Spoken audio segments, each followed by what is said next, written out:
I'm Lynnette Mawhinney. I am chair of the Department of Urban Education. I'm also associate professor in the department, and I'm affiliated with the Department of Africana Studies.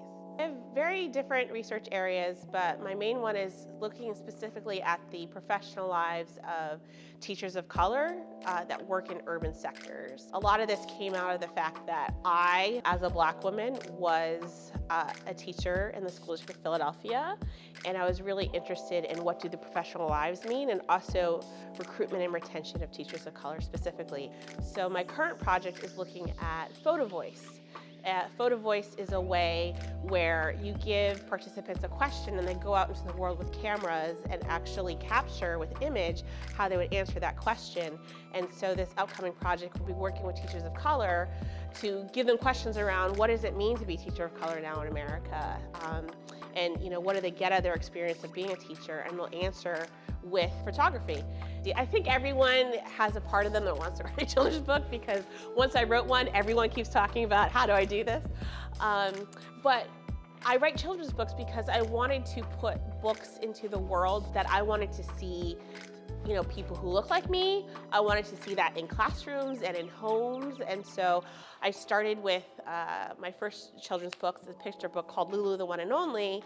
And now I'm currently working on a biography, middle years chapter. It's half chapter book, half graphic novel around Mamie Phipps Clark. She is the woman who did the black doll, white doll experiment, which was pivotal for Brown versus Board of Education.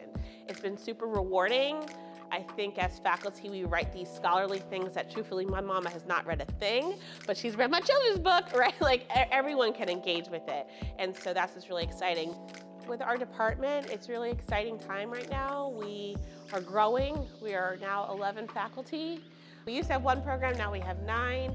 We now are really working in partnership deeply with Newark Public Schools and also some of the surrounding area, like Elizabeth Public Schools. What we're really trying to build is that we can service not only our undergrads and what they need, such as the minor, you don't have to be credentialed, but also to serve our teachers in the districts, right? You want to get extra credentialing in bilingual or ESL? Come to us, we can do that. We can help you with that. You want to get certified, you have your bachelor's degree and then decide to want to be a teacher. Come to us, we have programs for that. We finally, after all these years, offer gen eds. So child and adolescent development is a gen ed. We have social foundations in urban education as a general education course.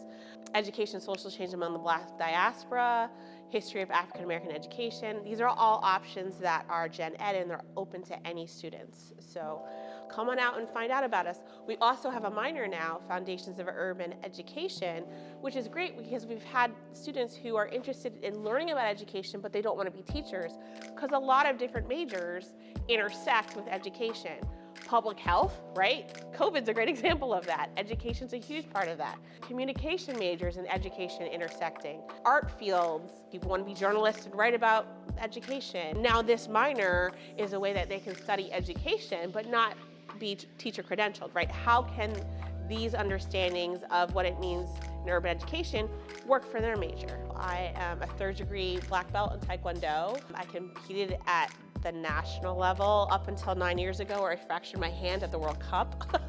But since then I got into powerlifting and CrossFit, and I just really like to lift heavy things and put them back down. So. That's really